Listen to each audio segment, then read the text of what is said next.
व्यासासन पर आसीन परम पूज्य महाराज श्री अपने सुंदर मुखारबिंद से हम सबको भागवत की कथामृत से आह्लादित करेंगे। पूज्य महाराज श्री।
श्रीमते रामानुजाय नमः।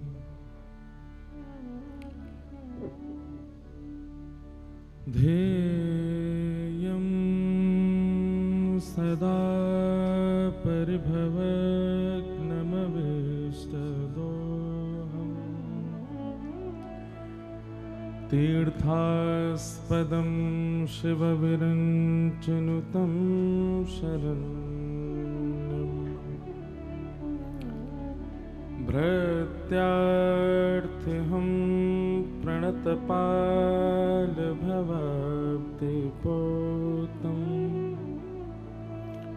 वन्दे महापुरुषते चरणारविन्दम्।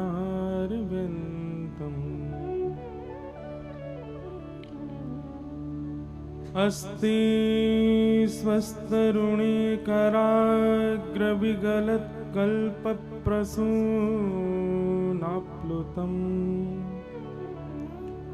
वस्तु प्रस्तुतवेणुनादलहरिनिर्वाणनिर्व्याकुलम् स्रस्तनिबद्धनी विविलसद् गोपी सहस्राव्रतम् हस्तन्यस्तनतापवर्गमखिलो दारं किशोराकृति कृष्णत्वदीयपदपङ्कजपञ्जरान्ते अद्यैव मे विशतु मानसराजहंसः प्राणप्रयाणसमये कफवातपित्तैः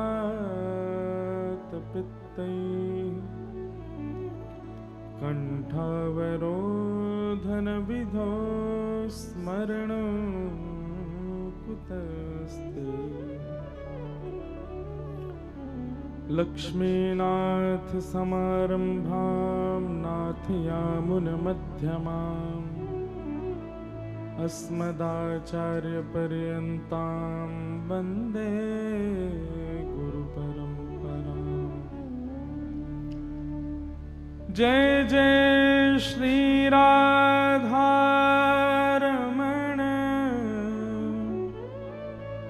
जय जय नवल किशोर, जय गोपी चितचोर प्रभु, जय जय माखन चोर, जय गोपी चित चोर प्रभु, जय जय माखन चोर। पावन कथा में प्रवेश करें। कुछ कहें सुने उससे पूर्व मनवाणी को पवित्र करते हुए सब लोग बड़े भाव से मेरे साथ गाओ। भैया बंदे क्यों कर दियो?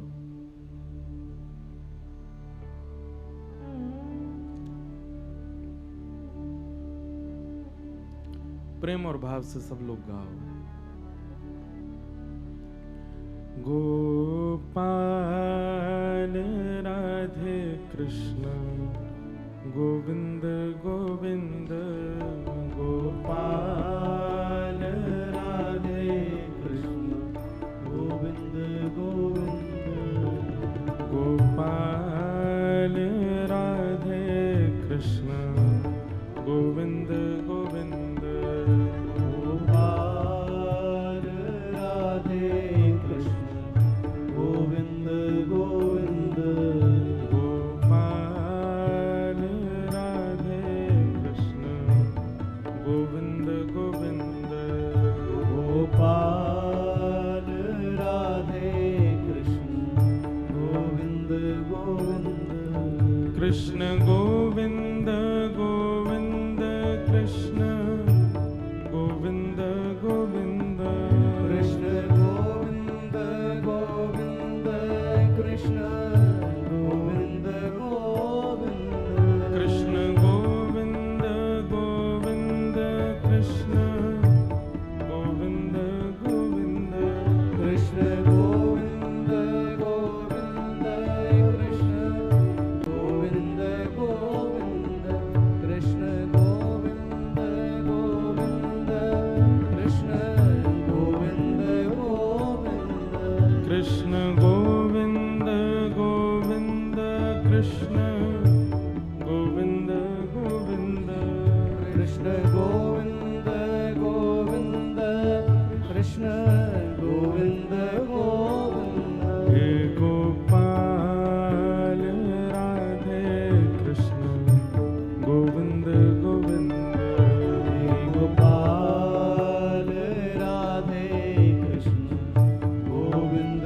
गोविंद, श्री गोपाल राधे कृष्ण गोविंद गोविंद, श्री गोपाल राधे कृष्ण गोविंद गोविंद, हे प्यारे मन मोहन मुरारी गिरधारी जी, प्यारे मन मोहन मुरारी गिरधारी, प्यारे मन मोहन मुरारी गिरधारी जी, प्यारे मन मोहन मुरारी गिरधारी जी, नंद जी के लाल सुध लेना हमारी जी, नंद जी के लाल सुध लेना हमारी जी, यशोदा के लाल सुध लेना हमारी जी, यशोदा के लाल सुध लेना हमारी, हे गोपाल राधे कृष्ण गोविंद गोविंद, हे गोपाल राधे कृष्ण गोविंद गोविंद, हे गोपाल राधे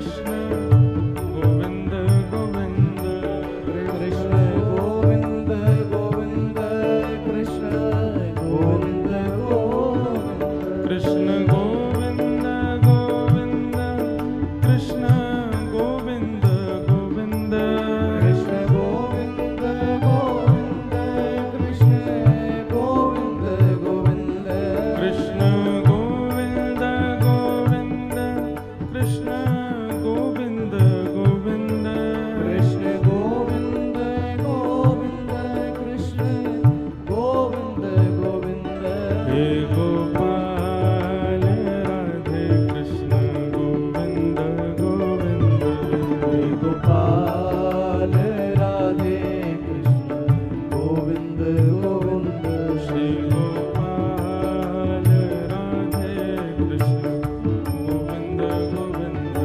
हे गोपाल राधे कृष्ण गोविंद गोविंद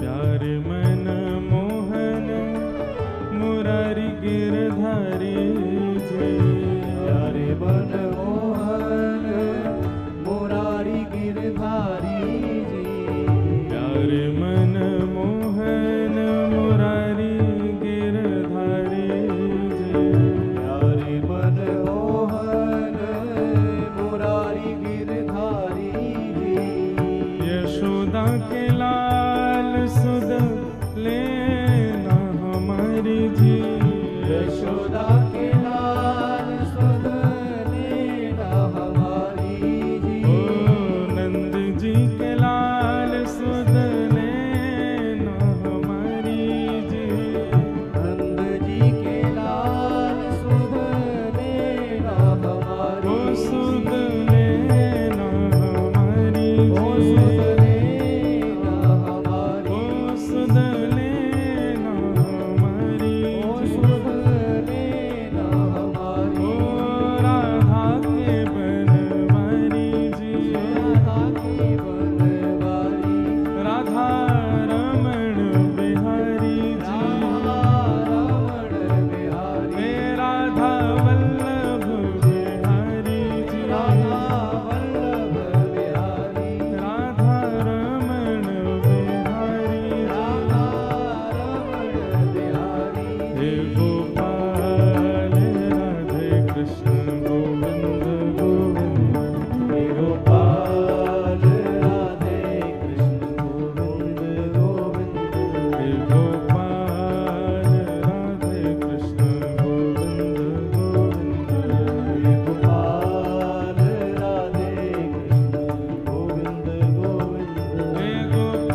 गोविंद गोविंद कृष्ण गोविंद गोविंद कृष्ण गोविंद गोविंद कृष्ण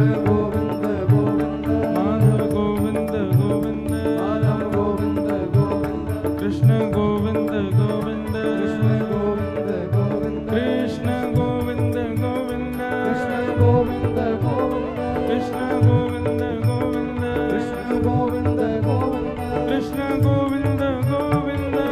गोविंद गोविंद कृष्ण गोविंद गोविंद कृष्ण गोविंद गोविंद कृष्ण गोविंद गोविंद कृष्ण गोविंद गोविंद कृष्ण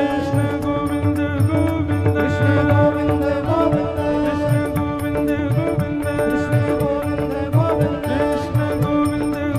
कृष्ण गोविंद गोविंद कृष्ण गोविंद गोविंद कृष्ण गोविंद गोविंद कृष्ण गोविंद गोविंद कृष्ण गोविंद गोविंद कृष्ण गोविंद कृष्ण गोविंद गोविंद गोविंद जय जय श्री राधे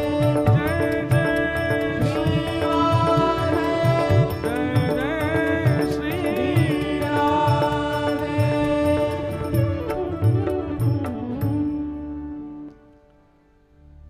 बोलो वृंदावन बिहारी लाल की जय श्री राधा रमण लाल की जय श्री राधा वल्लभ लाल की श्रीमद् भागवत महापुराण की श्री सुखदेव जी महाराज की श्री परीक्षित जी महाराज की सब संतन की सब भक्तन की सब विप्रन की गंगा मैया की श्याम सुंदर श्री यमुने मैया की गोवर्धन नाथ की गिरिराज धरण की 84 कोस ब्रजमंडल धाम की जय जय श्री राधे द्वारिकाधीश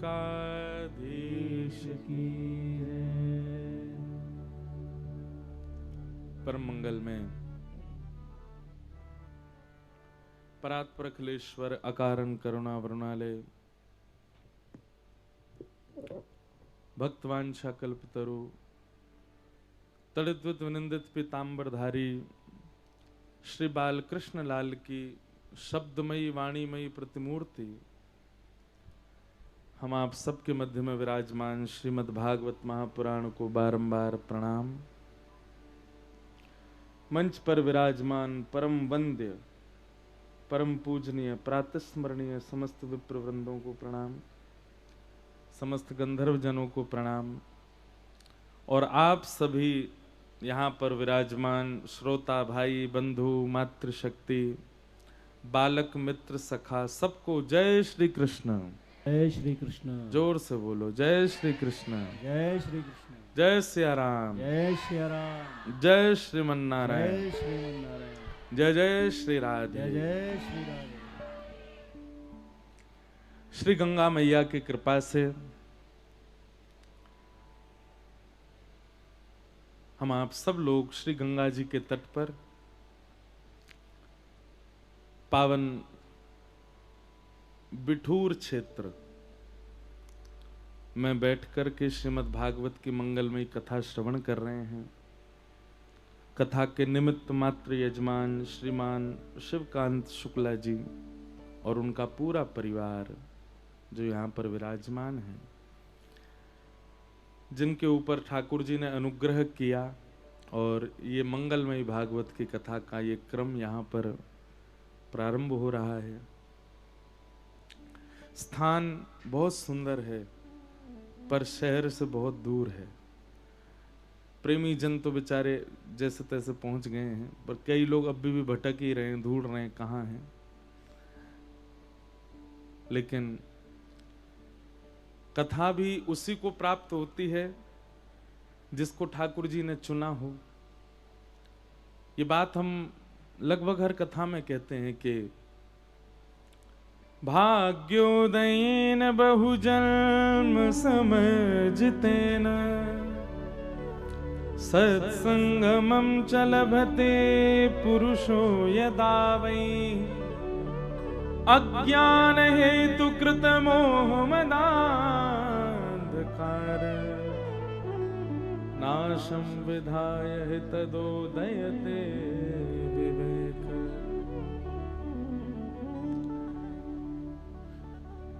बहुत सावधानी से सुनिए। हमको भी बहुत दिनों के बाद सीमित लोगों में बोलने का अवसर मिल रहा है, अच्छा लग रहा है। बहुत ध्यान से सुनिए। भाग्योदयन बहुजन्म समर्जितेन, सब लोग बिल्कुल एकाग्र चित्त होकर के हमारी ओर देखना।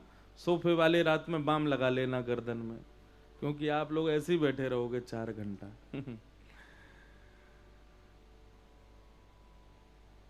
कई बार हम लोग ऐसा प्रश्न करते हैं कि हमने तो इतना पुण्य किया, इतना भजन किया, सब अच्छा करते हैं, दान करते हैं, किसी का कभी बुरा नहीं करते, सब अच्छा ही अच्छा करते हैं, उसके बाद भी हमारे साथ अच्छा क्यों नहीं होता? सबसे पहले तो अपने चित्त में से कॉन्सेप्ट निकाल दीजिए कि आप अच्छा अच्छा कर रहे हो तो अच्छा अच्छा ही मिलेगा। जैसी करनी वैसी भरनी एक पहेली तो है, एक मुहावरा तो है, पर यह घटित नहीं होता। घटित क्या होता है? बोलो, होए सोई जो राम रचि राखा। आप चाहे कितना भी भला कीजिए, पर होगा वही जो ठाकुर जी चाहेंगे, होगा वही जो आपके प्रारब्ध में होगा, होगा वही जो आपके कर्म में नियोजित होगा। हाँ, आपको भला ही करना है, आपको बढ़िया ही करना है, आपको अच्छा ही करना है, पर आपके साथ उसी समय अच्छा हो ऐसा नहीं होगा। कब होगा ये ठाकुर जी जाने। इसलिए कई बार लोग प्रश्न करते हैं, हमने बहुत कुछ अच्छा किया, उसके बाद भी हमारे साथ अच्छा क्यों नहीं हुआ? हमने बहुत पुण्य किया, दान किया, तो पुण्य दान सब इकट्ठा होता जाता है। जब हम लोगों के लिए ठाकुर जी विचार करते हैं कि अब इसके लिए जरूरी है कि इसके पुण्यों का फल मिले, तो ठाकुर जी फल देते हैं। अब वो कभी भी दे सकते हैं, इस जन्म में भी मिल सकता है, अगले जन्म में भी मिल सकता है। इसका कोई नियोजन नहीं है कि वो कब मिलेगा। लेकिन ऐसा शास्त्रों ने आज्ञा की है, भागवत जी आज्ञा करती हैं कि हमारे अनेक जन्मों के कर्म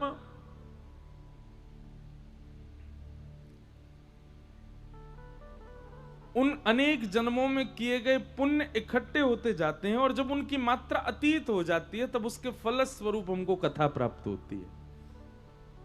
उसके फल के रूप में हमको कथा श्रवण करने को मिलती है। भाग्योदयन बहुजन्म समर्जितेन। आपने अपने पूर्व के ना जाने कितने जन्मों में कितने पुण्य किए होंगे, वो सब इकट्ठे होते गए, एकत्रित होते गए, और उन सब का फल क्या मिला कि आज आप कथा में बैठे हो, आज आप कथा श्रवण कर रहे हो। श्रीमद् भागवत जी इस बात को प्रस्तुत करती हैं।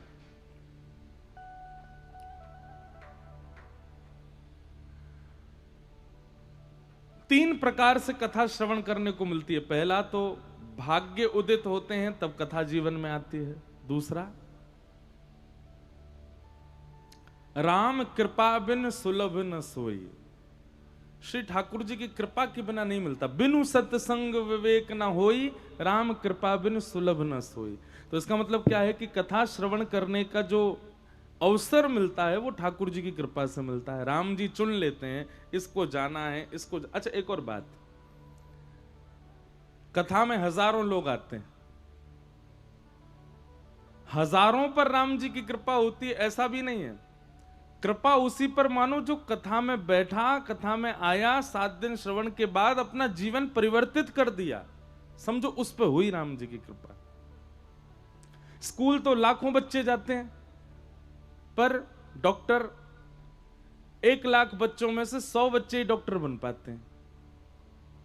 1 लाख बच्चों में से 50 बच्चे ही चार्टर्ड अकाउंटेंट बन पाते हैं।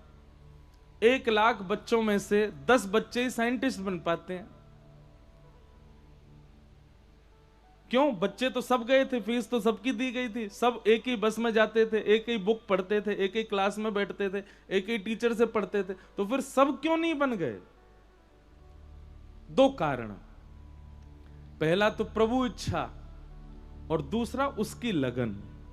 इन दो चीजों से व्यक्ति जीवन में कुछ बन पाता है। कथा में भी ये दोनों चीजें चलती हैं। पहली प्रभु इच्छा, तो प्रभु इच्छा है इस बात का प्रमाण है कि आप कथा में बैठे हो, पंडाल में बैठे हो, तो ये प्रभु इच्छा है। प्रभु इच्छा तो है। अब परिवर्तित होने के लिए, अपने जीवन में कुछ सकारात्मकताएं लाने के लिए अब आपकी लगन चाहिए।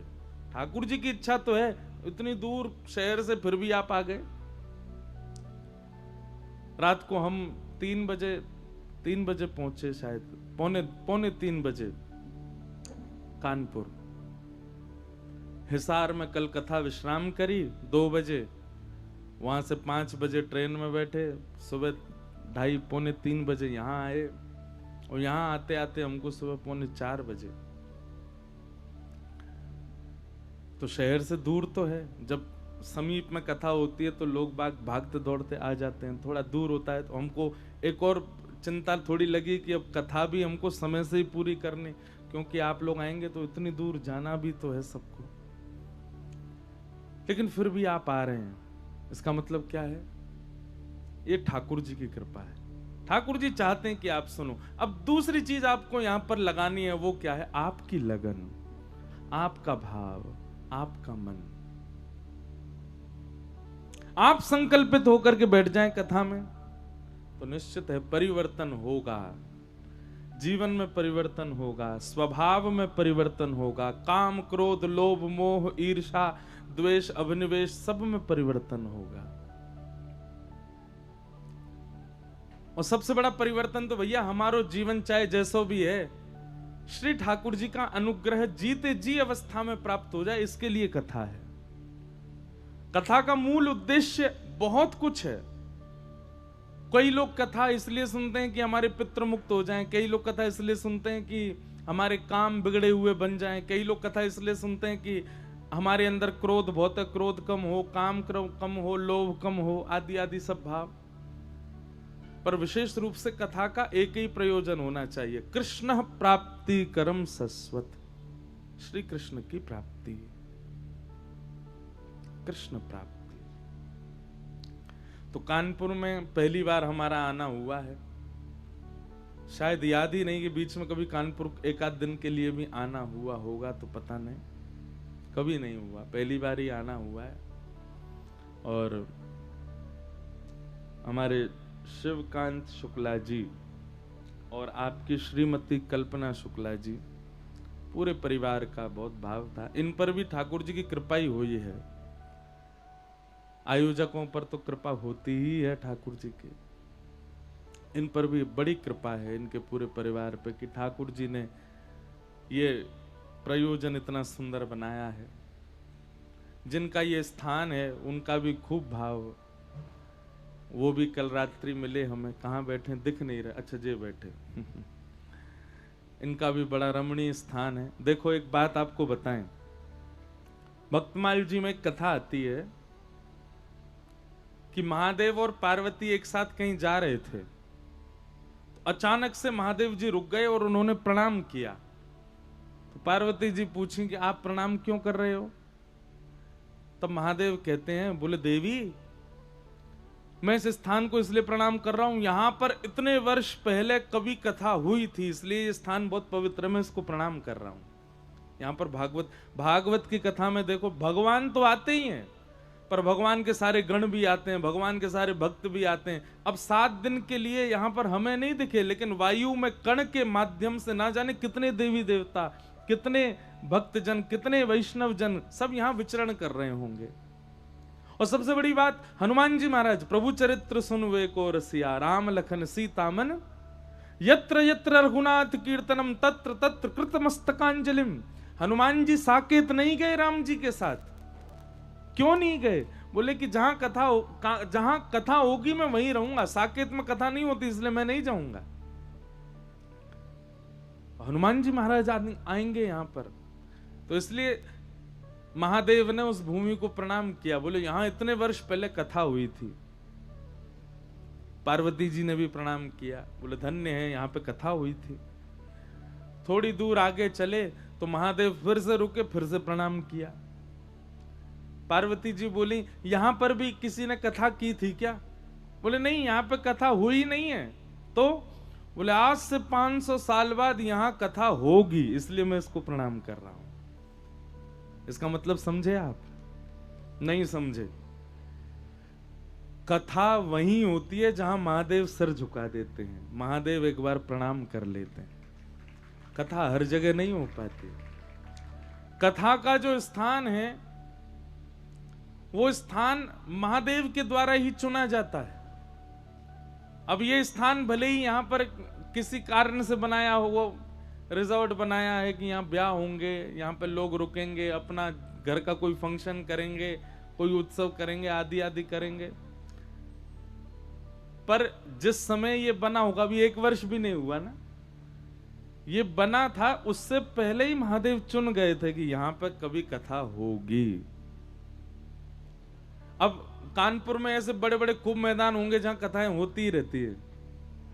उन स्थानों की बात नहीं है जहां कथा होती रहती है, वो तो चलो ठीक है, एक स्थान चुना ही है, पर शहर से दूर कहीं एकांत में भी कोई स्थान ढूंढ लेते हैं महादेव, वहां प्रणाम कर लेते हैं, तो कथा को वहां आना पड़ता है। ये आपके प्रयोजन से या यजमान की इच्छा से या जिनका स्थान है उनकी इच्छा से, ये सब तो केवल क्रम बन गया, ये सब केवल कड़ी बन गई। बाकी स्थान तो चुना गया महादेव के द्वारा, स्थान तो चुना गया है देवादिदेव के द्वारा। तो ये भूमि भी पवित्र हो गई। आज भागवत जी यहाँ विराजमान हुई हैं, इतने सारे ब्राह्मण देवता ऐसा मधुर मधुर पाठ कर रहे हैं यहाँ बैठ करके, एकाग्र चित्त होकर के। इतने सारे वैष्णव भक्त वृंद यहाँ बैठ करके गंधर्व जन सब संकीर्तन कर रहे हैं, तो निश्चित है कि स्थान तो पवित्र हो ही रहा है। इतने सारे भक्तजन कहां कहां से आएंगे कथा सुनने। तो आज प्रथम दिवस है, हम आप सबको प्रणाम करते हैं। जय श्री कृष्ण। आज कथा का प्रारंभ है, महात्म की चर्चा हम लोग करते हैं और आगामी 7 दिनों तक कथा का क्रम रहेगा। हम पहले से ही थोड़ा अवगत करा दें, अंतिम दिन की जो कथा रहेगी यानी कि 6 अक्टूबर, वो कथा सुबह होगी, जल्दी होगी, क्योंकि हमको फिर चंडीगढ़ यहाँ से प्रस्थान करना है। तो इसलिए पहले दिन से ही जो लोग 7 दिन का नियम लेकर के बैठ रहे हैं कथा में, वो विश्राम दिवस की कथा का नियम भी ले लें कि अंतिम दिन कथा सुबह जल्दी होगी। समय हम अभी देखेंगे कि यहाँ से जाएंगे कैसे, तो उस हिसाब से आपको बताएंगे कि समय क्या रहेगा कथा का। बोलो वृंदावन बिहारी लाल की जय। दूसरा एक बात और, श्री गिरधर लाल जी भी आते हैं जहां भी कथा होती है, हमारे ठाकुर जी, उनके मिलने का समय 11:30 से 12:30 सुबह के समय रहेगा। अब हमको एक बात मन में लग तो रही है कि पहले आप सुबह आओगे, फिर जाओगे, फिर 4 बजे फिर कथा में आओगे, तो मन में भाव तो आता है कि कैसे करें। तो इसमें फिर एक काम ये कर देते हैं कि 3 बजे से लेकर के 4 बजे तक, वैसे तो समय सुबह का ही रहता है दर्शन का, पर सब लोगों को सुख लगे, सब लोगों को ज्यादा श्रमित ना होना पड़े, इसलिए 3 बजे से दर्शन होंगे। लाल जी के वहीं कक्ष में विराज रहे हैं।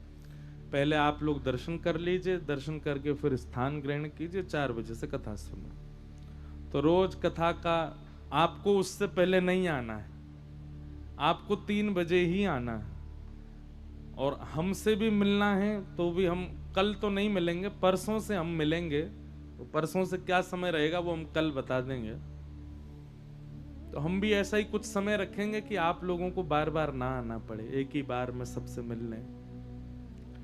कई वैष्णवों का भाव होता है मिलना है, दर्शन करने आदि, प्रश्न करने, जिज्ञासा, तो उनके लिए भी समय हम कल बता देंगे। प्रथम दिन की आज कथा है।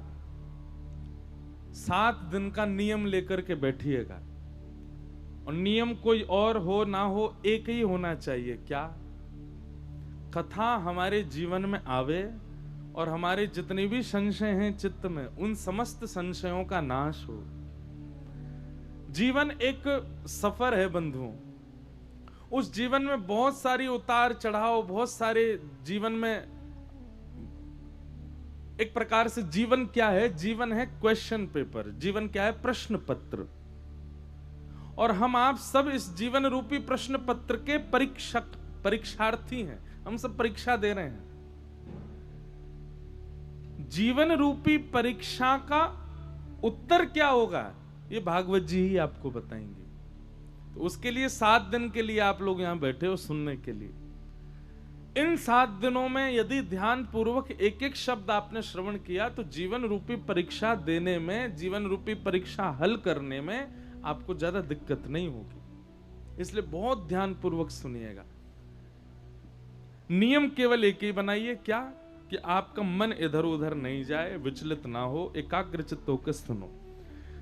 लोगों की जिज्ञासा होती है, प्रश्न होता है कि हमारा प्रश्न है, तो प्रश्न के 2 आपको उपाय बता रहे हैं। पहला उपाय, आपके चित्त में जो भी प्रश्न है, धर्म से संबंधी, ग्रंथ से संबंधी, कथा से संबंधी, आध्यात्म से संबंधी, आप चित्त में विचार करके बैठ जाओ कि हमारा ये प्रश्न है, और कम से कम 2 दिन कथा पूरी सुनो।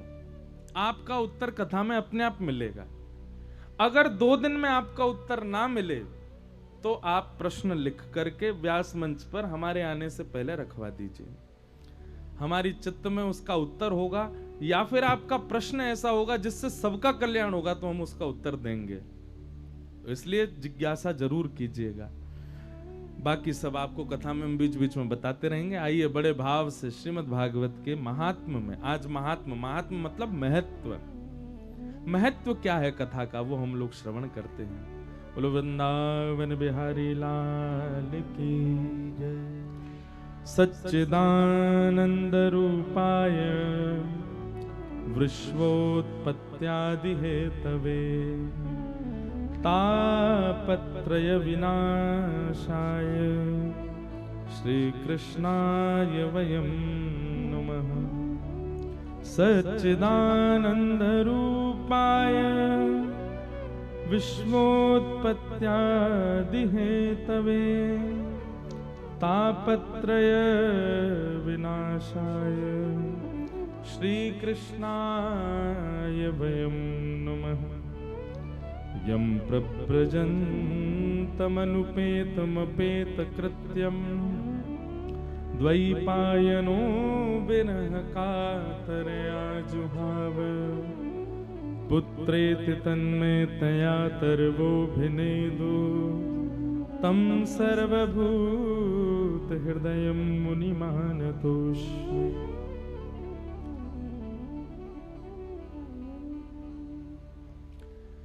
श्रीमद् भागवत जी के महात्म का प्रथम श्लोक।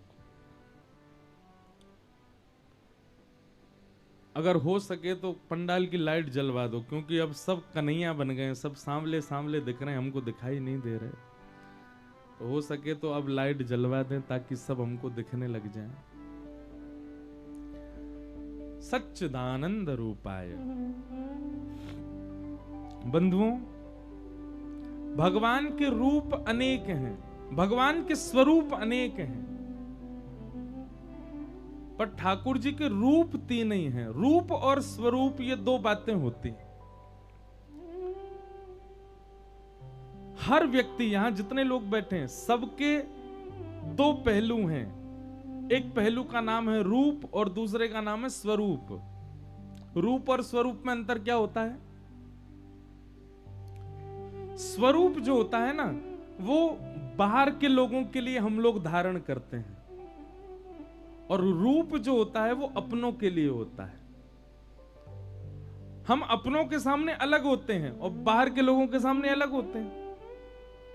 जैसे मैं व्यास मंच पे बैठा हूं, बताइए ये रूप है कि स्वरूप है? क्या है ये स्वरूप है। क्यों? क्योंकि ये ऐसा मैं अपने घर में नहीं रहता, ऐसा मैं अपने माता जी के सामने नहीं होता, ऐसा मैं अपनी बहनों के सामने नहीं होता। हाँ, तिलक लगाता हूं, धोती पहनता हूं, बाहर के श्रृंगार से बात प्रयोजन नहीं है, स्वभाव से प्रयोजन है। स्वभाव सबका बदलता है, अपनों के सामने अलग होता है और परायों के सामने अलग होता है। ऐसे ही ठाकुर जी के स्वरूप बहुत सारे हैं। कहीं पर ठाकुर जी भुजा ऊपर करके धारण करके खड़े हैं। कहीं पर ठाकुर जी बंसी बजा रहे हैं, कहीं पर ठाकुर जी लड्डू हाथ में लेके, कहीं पर माखन हाथ में लेकर के, कहीं ठाकुर जी शेष नाग पर पौड़े हैं, कहीं पर संग चक्र गदा पद्म धारण करके बैठे हैं, कहीं पर ध्यान मुद्रा में बैठे हैं, कहीं पर रौद्र मुद्रा में बैठे हैं, कहीं पर करुण भाव में हैं। तो पूरे भारत में जितने भी मंदिर हैं, हर भारत के हर मंदिर में ठाकुर जी का स्वरूप अलग है।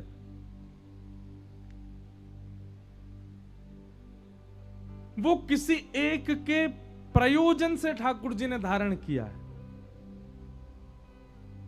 वृंदावन जाते हैं आप लोग, तो वृंदावन में बिहारी जी जो हैं वो किसके ठाकुर जी हैं? स्वामी श्री हरिदास जी महाराज, वो हरिदास जी के हृदय के ठाकुर जी हैं। श्री राधा वल्लभ जी किसके ठाकुर जी हैं? श्री हितरवंश महाप्रभु के ठाकुर जी हैं। श्री राधा रमण जी किसके ठाकुर जी हैं? गोपाल भट्ट गोस्वामी के ठाकुर जी हैं। द्वारिका में आप जाकर के देखोगे, वहां पर श्री द्वारिकाधीश चतुर्भुज रूप में खड़े हैं, वो किसके ठाकुर जी हैं? वो देवकी मैया के ठाकुर जी हैं।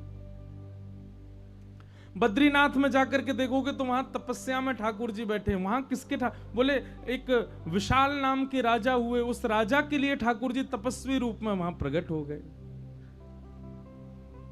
जिसकी भावना जैसी ठाकुर जी वैसे वैसे प्रकट होते चले गए सब जगह। तो ये ठाकुर जी के स्वरूप हैं जो आप मंदिरों में देखते हो।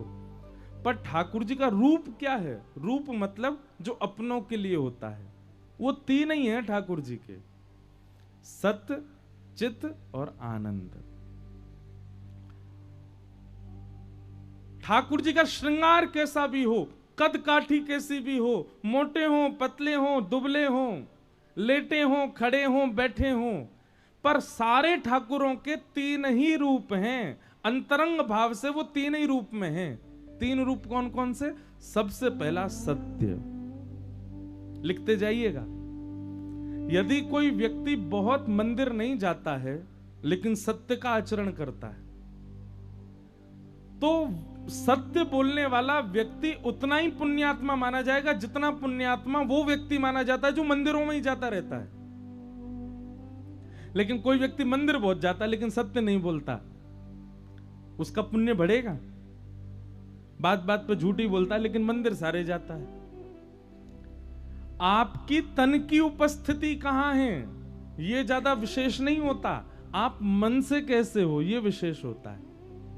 आप भले कानपुर में रहते हैं लेकिन नित्य अपने नेत्र बंद करके श्री वृंदावन बिहारी लाल जी का स्मरण करते हैं, तो आपका उस दिन का अटेंडेंस वृंदावन में ही माना जाएगा। क्यों? आप मन से वहां उपस्थित हो। तो सत्य का आचरण करने वाला व्यक्ति भी भगवद उपासक माना जाता है। राजा हरिश्चंद्र, उनका नाम लिया जाता है, वो सत्य उपासक थे। राजा हरिश्चंद्र गोस्वामी तुलसीदास जी से कम नहीं है। राजा हरिश्चंद्र भक्तिमती मीराबाई से कम नहीं है। क्यों? क्योंकि वो सत्य का आचरण करते हैं। सत्य भगवान का रूप है। तो सबसे पहला रूप क्या है भगवान का? सत्य। अच्छा, एक और बात, सत्य भी सब जगह बोलना चाहिए यह भी धर्म नहीं है। यह भी सत्संग आपको सिखाएगा कि सत्य कहां बोलना चाहिए, कैसे बोलना चाहिए, कितना बोलना चाहिए।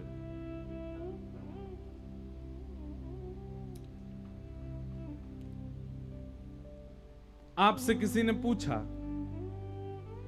वो 4 नंबर गली वाली जो है ना, उनकी बेटी से हम अपने बेटा का ब्याह कर रहे हैं, वो लड़की कैसी है, आपको क्या करना चाहिए? अब आपको नहीं पता कि वो लड़की कैसी है, लेकिन फिर भी आपको उस समय उसकी प्रशंसा ही करनी चाहिए। नहीं, अच्छी है, हाँ ठीक है, अच्छा है, स्वभाव अच्छा है, स्वरूप अच्छा, बाकी आप पूछ लो। पर वहां आपको नहीं भी पता फिर भी आपको सत्य बोलना चाहिए। कोई गौ सेवा के लिए प्रेरित हो रहा हो और आपसे पूछे मुझे करनी चाहिए कि नहीं, तो आपको उसमें 4-5 अपनी तरफ से बना के बोलना है। गौ सेवा से ऐसा होता है, गौ सेवा करने से ये होता है, गौ सेवा करते हैं तो पितृ प्रसन्न होते हैं। अब आप जबरदस्ती अपनी तरफ से अगर थोड़े बहुत बातें लगा के बोल दो तो वो अच्छा माना जाएगा, भले वो असत्य नहीं है। तो सत्य भी कहां बोलना चाहिए, कैसे बोलना चाहिए, कितना बोलना चाहिए। अब मां कई बार अपने बच्चे की जिद को पूरी नहीं करती तो झूठ बोलती है। अच्छा चल तू ये खा लेगा ना तो फिर मैं तुझको ये दूंगी। अब है तो वो झूठ। बच्चा जब खा लेता वो कहता लाओ टॉफी दो, बोले अच्छा नहीं अब नहीं दे रही मैं। बोले आपने झूठ क्यों बोला? तो वो झूठ आपका पाप में नहीं गिना जाएगा। किसी बालक से सत्कर्म करवाने के लिए, किसी बालक की भलाई के लिए आपने उससे झूठ बोला तो वो झूठ नहीं है। तो ये तो मैंने बहुत सामान्य से उदाहरण दिए हैं। संसार में कई बार ऐसी परिस्थिति बनती है कि आपको वहां पर सूक्ष्म झूठ बोलना पड़ता है, तो वो सूक्ष्म झूठ अपराध नहीं माना जाता। हां, अपने स्वार्थ के लिए, केवल अपनी भलाई के लिए, किसी के अनहित के लिए, किसी के साथ दुष्कर्म करते हुए आप झूठ का आचरण करते हैं तो वो पाप है। तो ये विवेक सत्संग प्रदान करता है कि कितना सत्य उचित है, कहां सत्य बोलना चाहिए, कहां सत्य का आचरण नहीं करना है। ये सत्संगी व्यक्ति जानता है। लेकिन फिर भी सत्य का उपासक व्यक्ति जो होता है वो भगवान के उपासक के समान ही होता है। जो अपने जीवन में सत्य को आश्रय देता है, सत्य के आश्रय में रहता है, वो किसी भजनानंदी, किसी भक्त से कम नहीं है। अरे लोग नाम जप करते हैं, 108 नाम नित्य बोलते हैं। आप सत्य जप करो, मैं दिन भर सत्य ही बोलूंगा, झूठ बोलना ही नहीं है, तो भी आप उपासक ही माने जाओगे ठाकुर जी के। तो भगवान का पहला रूप क्या है? सत्य।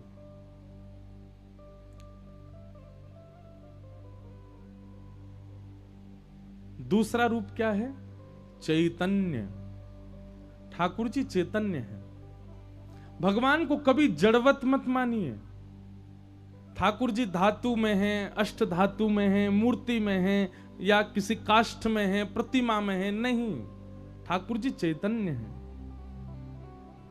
जिस प्रकार हम चैतन्य हैं, हमारा स्वरूप चैतन्य है, ऐसे ठाकुर जी भी चैतन्य है। वायु में भी वो विद्यमान है, कण में भी वो विद्यमान है, प्रकाश में भी वो विद्यमान है, निशा में भी वो विद्यमान है, सब जगह विद्यमान है। ऐसी चैतन्य भावना ठाकुर जी के प्रति होनी चाहिए।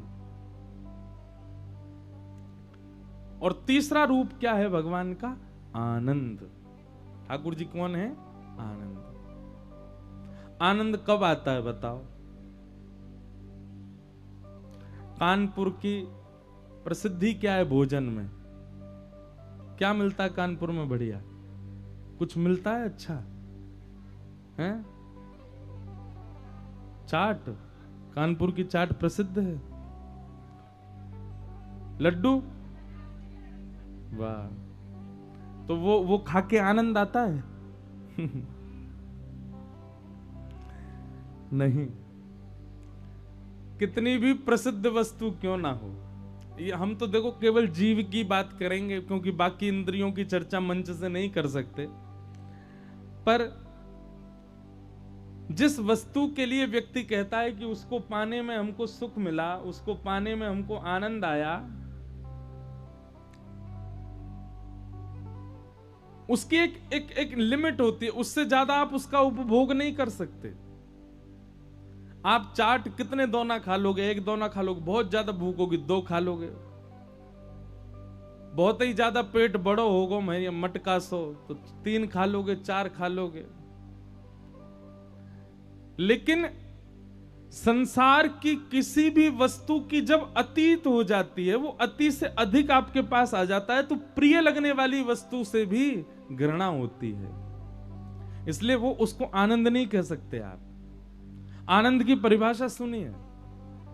जिस वस्तु के अतीत का सेवन करने से, अतीत में उस वस्तु का उपभोग करने से यदि उस वस्तु से आप ऊबने लग जाओ तो वो आनंद नहीं कहलाएगी, वो सुख कहलाता है।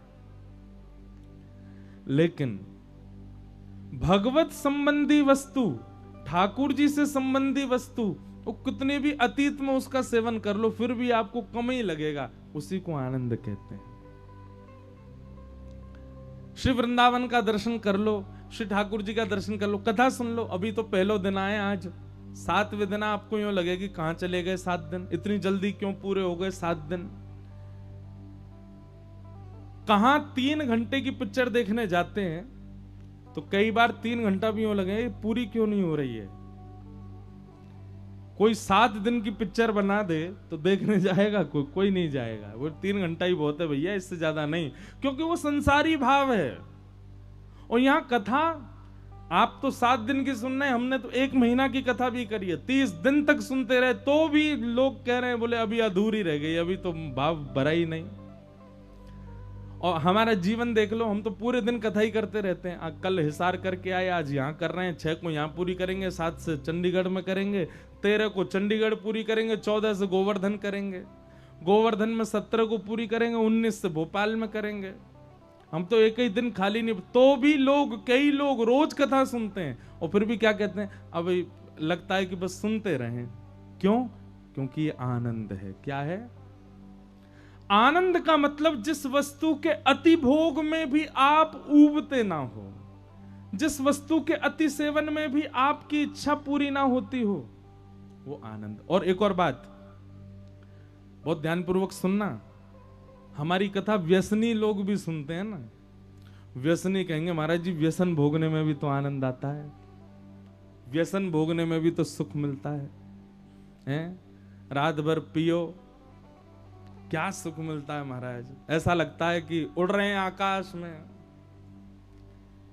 फिर तो पत्थरों पर भी लिटा दो तो ऐसा लगता है कि बादल की तकिया पे सो रहे हैं क्या। ऐसे ऐसे व्यसनी भी होते हैं।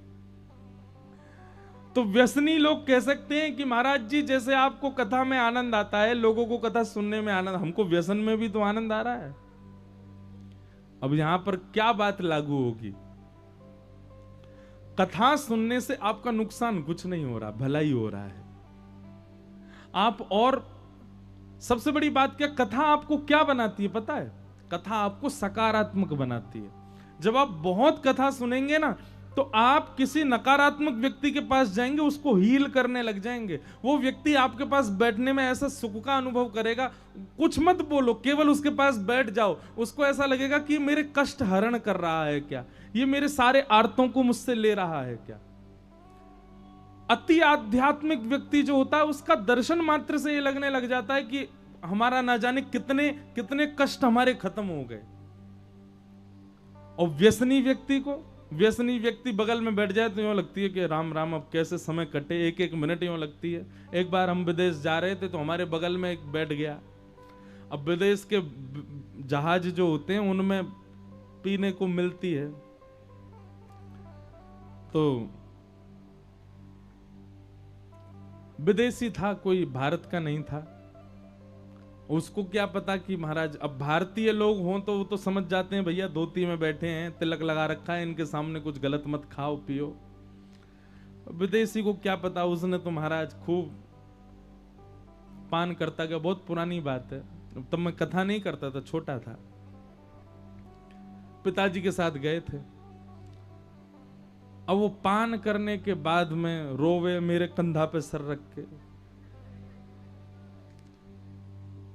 और रोवे से रोवे। और अच्छा इंग्लिश भी नहीं बोल रहा था, फ्रेंच बोल रहा था। अब वो क्या बोले मुझे समझ नहीं आता।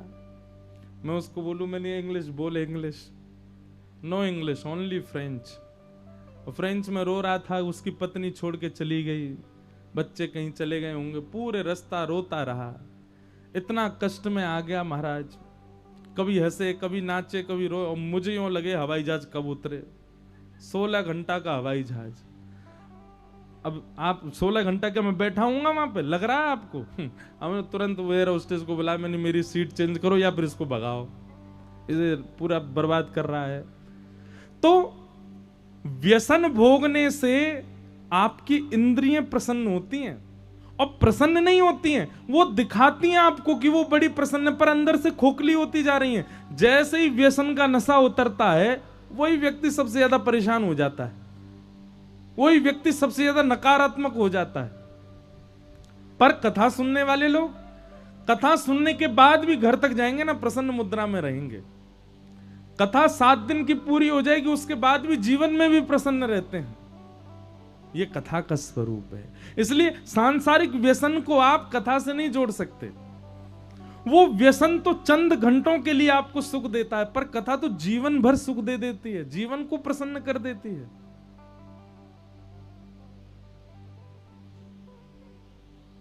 हम एक भजन गाते हैं, हरि नाम से तेरा काम बनेगा, हरि नाम से तेरा काम बनेगा, हरि नाम लेने वाला, हरि नाम लेने वाला, हरि का है प्यारा, हरि का भजन करो, हरि है हमारा, हरि का भजन करो, हरि है करो भजन सभी लोग। हरि का भजन करो, हरि है तुम्हारा, हरि का भजन करो, हरि है हमारा, हे हरि नाम लेने वाला, हरि नाम लेने वाला, हरि नाम गाने वाला, हरि नाम गाने वाला, हरि का है प्यारा, हरि का भजन करो, हरि है हमारा, हरि का भजन करो, हरि है हमारा। श्री राधा रमण लाल की। करताल बजा के गाओ।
ताली बजाने से जो हमारे प्रारब्ध में पाप होते हैं ना, वो पाप धीरे धीरे कम होके निकलते हैं और निकल के वहां जाते हैं जो ताली नहीं बजाते हैं। कोई शास्त्रीय बात नहीं है, आप ताली बजाओ इसलिए बोल रहे हैं।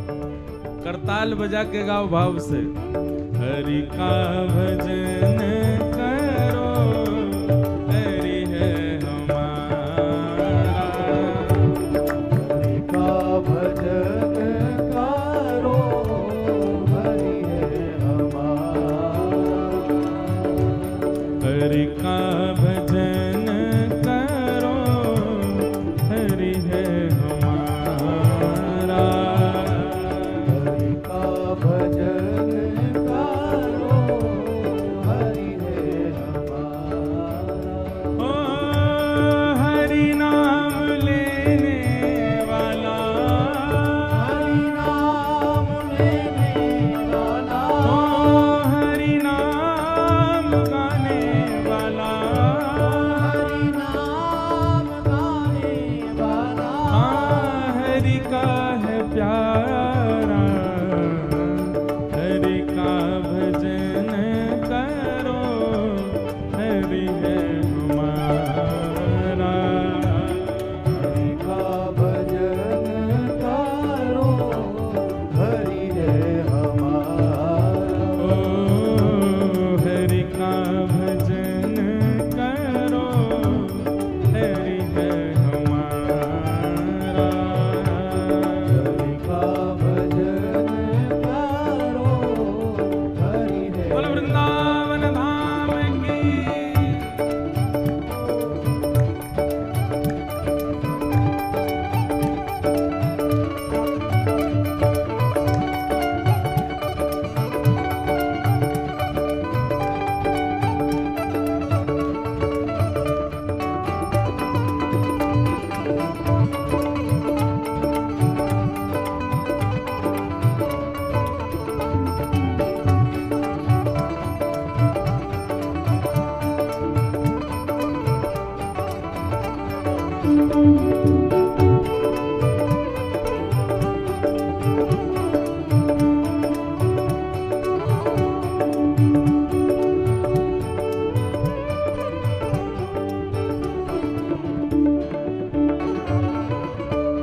दीनों पे दया करो, बने तो सेवा करो। दीनों पे दया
ठाकुर जी के संबंध की चर्चा, ठाकुर जी के संबंध की कथा, ठाकुर जी के संबंध की लीला, ये सब आनंद है। भगवान के तीन रूप हैं, पहला सत्य, दूसरा चैतन्य और तीसरा आनंद।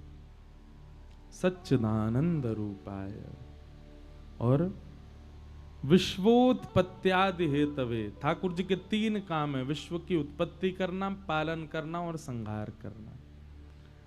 तापत्रय विनाशाय, तीन प्रकार के तापों का जो विनाश करते हैं। हमारे जीवन में तीन ही प्रकार से कष्ट आते हैं, आदि दैविक, आदि भौतिक और आध्यात्मिक। इन तीनों प्रकारों के कष्ट का जो नाश करते हैं, ऐसे श्री कृष्ण को हम बारंबार प्रणाम करते हैं, भगवान को हम वंदन करते हैं। आगे अब महात्म्य यहां से प्रारंभ होता है कि चिंता मणिर्लोक सुखम सुरुद्रुः स्वर्ग संपदम प्रयच्छति गुरु प्रीतो वैकुंठम योग दुर्लभम। बहुत ध्यान पूर्वक सुनो।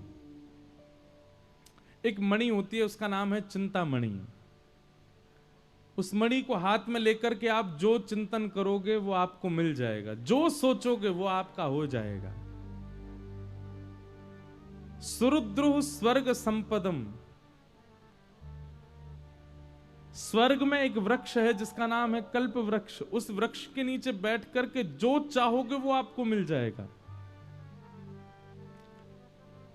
चिंतामणि हाथ में लेकर के जो सोचोगे वो मिलेगा, कल्प वृक्ष के नीचे बैठ करके जो सोचोगे वो मिलेगा। पर श्रीमद् भागवत जी का महात्म्य कहता है प्रयच्छति गुरु प्रीतो। यदि गुरु प्रसन्न हो जाएं तो जो चिंतामणि नहीं दे पाई है, जो स्वर्ग का कल्प वृक्ष नहीं दे पा रहा है, जो बड़े बड़े योगी, बड़े बड़े तपस्वी नहीं दे पाएंगे, गुरु की प्रसन्नता वो प्रदान कर देगी। प्रयच्छति गुरु प्रीतो वैकुंठम योग दुर्लभम। जिनके गुरु हैं जीवन में, अच्छा गुरु की प्रसन्नता क्या है? गुरु की प्रसन्नता, भक्त की निष्ठा ही गुरु की प्रसन्नता है। गुरु की आज्ञा का पालन सही तरीके से शिष्य करे, वही गुरु की प्रसन्नता है। और जिनके जीवन में गुरु नहीं है, उनके गुरु कौन है? पिता गुरुस्त्वम जगताम अधीशो। पिता ही, अब यहां वैसे इंद्र कह रहे हैं कि आप ही मेरे पिता हो, आप ही गुरु, पर पिता ही प्रथम गुरु होता है, मां ही प्रथम गुरु होती है। ये माता पिता ही प्रथम गुरु हैं। कहने का अभिप्राय समझ रहे हैं? जितने बच्चे बैठे हैं यहां पर ध्यान से सुनो। माता पिता की प्रसन्नता सबसे बड़ी तपस्या है। यदि बालक उनको प्रसन्न करके रखता है तो नाथ और देव उससे सदा ही प्रसन्न रहते हैं। और कोई बालक यदि मातृपितृ प्रसन्नता पर ध्यान नहीं देता और देवों के पीछे लगा है, देवताओं को प्रसन्न करने में लगा है, कोई उपचार, कोई लाभ नहीं मिलेगा उसको। वो बात अलग है कि मीराबाई जैसी स्थिति हो जाए, मीराबाई की स्थिति अलग है, उनके लिए सर्वस्व श्री कृष्ण है, माता पिता ही श्री कृष्ण है। करमेती बाई के लिए सब कुछ श्री कृष्ण है, वो स्थिति एक अलग होती है। पर आप संसार के हो, संसारी व्यवहार में रहते हो और तब भी माता पिता को कष्ट देते हो, तो आप कितने भी हनुमान चालीसा के पाठ करो, कितने भी देवी देवताओं को मनाओ, कोई आपसे प्रसन्न रहने वाला नहीं। इसलिए गुरु प्रसन्नता सर्वोपरि है, गुरु प्रसन्नता सर्वोप्रधान है, और गुरु माता पिता है। प्रयच्छति गुरु प्रीतो वैकुंठम योग दुर्लभम। इसलिए आज के बालकों को ये बात समझनी चाहिए, चलते फिरते लक्ष्मी नारायण है हमारे घर में, उनको प्रसन्न रखे। 88,000 सौनकादि ऋषियों ने ये बात सूत जी महाराज से कही। अब प्रसंग सुनो क्या है। 88,000 सौनकादि ऋषि नैमिषारण्य में यज्ञ कर रहे थे। किस लिए यज्ञ कर रहे थे? कलयुग के जीवों के कल्याण के लिए। लेकिन यज्ञ करते करते उनको यह अनुभव हुआ कि यज्ञ से जीव कल्याण होने वाला नहीं है। तब उसी सभा में सूत जी का आगमन हुआ और सूत जी से 88,000 सौनकादि ऋषियों ने प्रश्न किया, भगवान मानव कल्याण कैसे होगा, कलयुग के जीव का कल्याण कैसे होगा? अब हम आपसे एक प्रश्न करें, यहां पर इतने सारे लोग बैठे हैं, कई लोगों की आयु मुझसे दुगनी है, बताओ कल्याण किसे कहते हैं? मानव कल्याण किसको कहते हैं? कभी इस बात पर चिंतन किया कि मानव कल्याण का मतलब क्या होता है? अभी यहां पर अगर माइक लगा के आप सबसे कहा जाए एक एक करके आओ बताओ मानव कल्याण क्या है, तो आप सबका अधिकतर एक ही उत्तर होगा, भगवत प्राप्ति, भगवान की प्राप्ति मानव कल्याण है। बोलेंगे सब लेकिन करेगा कोई नहीं। बाहर जाते सबके लिए कल्याण का मार्ग क्या है? बहुत धन कमाना। सबके लिए कल्याण का मार्ग क्या? कानपुर में बहुत बड़ा घर बनाना है। अरे उसको दिखाना है मुझको, ऐसा घर नहीं बनाया तो फिर मैंने क्या किया? कल्याण का मार्ग क्या है? बेटा का बहुत अच्छा ब्याह करना, बेटी का ऐसा ब्याह करना कि 4 लोग कहें हाँ भाई कुछ किया था। मंच पर आकर के आध्यात्मिक स्थिति में सब बोलते हैं कि भगवत प्राप्ति कल्याण है, पर करता कोई नहीं। कल्याण का मार्ग सबके लिए बड़ी गाड़ी खरीदना, बड़े घर लेना, खूब नाम शोहरत कमाना, खूब धन कमाना, ऐश्वर्यवान होना, संपत्तिवान होना, सुखी रहना, इसको लोग कल्याण समझते हैं। याद रखिएगा, सुखी रहना, ऐश्वर्यवान होना, धन कमाना, बहुत संपत्ति होना, ऊंचे ऊंचे घर होना, ये सब कुछ रावण के पास था, सब कुछ था। सीता जी के हरण से पहले का रावण का जीवन देखो आप। रावण के पास हर वो वस्तु थी आज का मानव जो अपने जीवन में चाहता है, पर शरीरम स्वरूपम तथा वा कलत्वम रथश्चारुरुचिरम धनम मेरुतुल्यम मनश्रेण लग्नम कृष्ण चरणारविंदम ततः किम ततः किम ततः किम ततः किम। शास्त्र का श्लोक है। सुंदर शरीर है आपका, सुंदर स्वरूप है, पत्नी भी बहुत सुयोग मिल गई, बहुत अच्छा घर बन गया, बहुत अच्छी संपत्ति, सब कुछ है आपके पास, पर मनश्रेण लग्नम कृष्ण चरणारविंदम, सब कुछ हो गया पर मन नहीं लगा ठाकुर जी के चरणों में। तो आपके पास आई हुई वस्तु कुछ क्षण के लिए, कुछ घंटों के लिए, कुछ साल के लिए आपको सुखी दिखेगी, कुछ साल बाद वो फीकी लगने लग जाएगी, उसका रूप रंग सब बर्बाद होता चला जाएगा। पर आपके पास गाड़ी है, पत्नी है, घर है, स्वरूप है, बलवान हो, सब कुछ है, ऐश्वर्य है, पर सब ठाकुर जी से संबंधी है, अंतिम श्वास तक सब सुंदर रहेगा, अंतिम श्वास तक सब मधुर लगेगा। धन कमाना बुरी बात नहीं है, घर बनाना बुरी बात नहीं है, बड़ी गाड़ी खरीदना बुरी बात नहीं, अच्छा ब्याह करना बुरी बात नहीं, ऐश्वर्यवान होना, संपत्तिवान होना, खूब यश कीर्ति होना, ये कोई बुरा नहीं है, पर भगवत संबंधी होना सब कुछ ये करना है।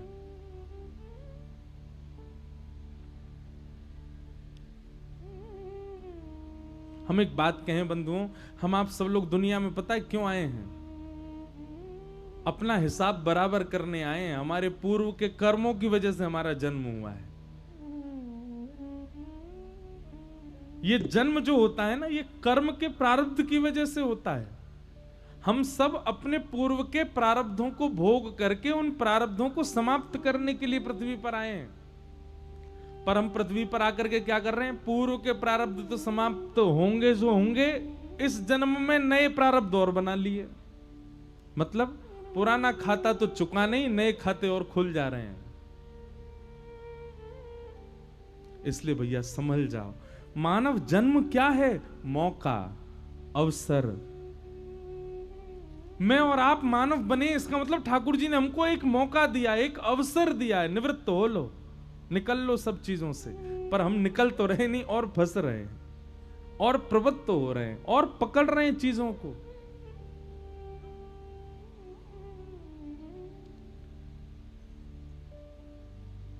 आज के बाद कोई यदि पूछे कि मानव कल्याण क्या है, तो उसको यही बताना, संसार में रहते हुए भोग विलास सब कुछ प्रस्तुत होते हुए भी किसी में भी मन आसक्त ना होते हुए निवृत्त रहना। हमको आप चाट लाके दो, हम खा लेंगे, पर चाट में हमारी आसक्ति नहीं है।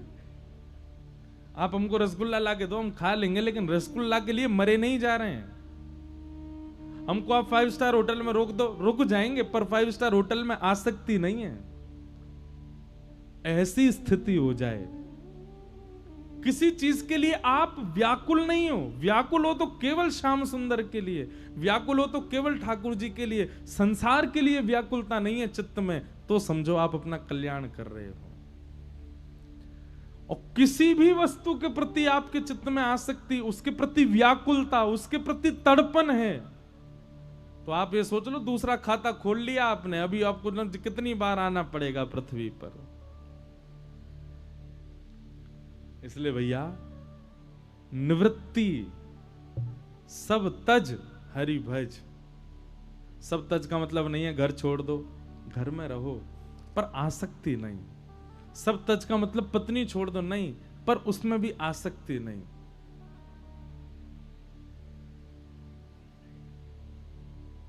बिन गोपाल को नहीं अपनो, जासों की रहती रही हैं।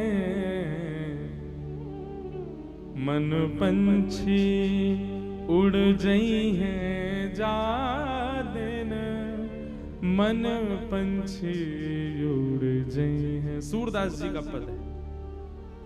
ता दिन तेरे तन तरुवर के, सब ही पात झड़ जई हैं। मन पंछी उड़ जई हैं जा दिन, मन पंछी उड़ जई हैं। सूरदास जी कहते हैं, संसार में आसक्ति करके क्या फायदा? आसक्ति की हुई वस्तु भोगने पर उससे निवृत्त तो होना ही है, तो पहले ही निवृत्त रहो, उसके प्रति आसक्ति क्यों? सूरदास जी कहते हैं, पति पत्नी दोनों ब्याह करते हैं, ब्याह करते समय वादा करते हैं 7 जन्म तक संग रहेंगे, बिल्कुल दूर नहीं जाएंगे। बोले नहीं जाएंगे। पर अगर ब्याह के वर्षों तक साथ रहने के बाद में किसी एक के प्राण यदि चले जाएं, जाने ही है वो, तो चाहे 50 साल संग रह लो, उसके बाद जाना तो है ही।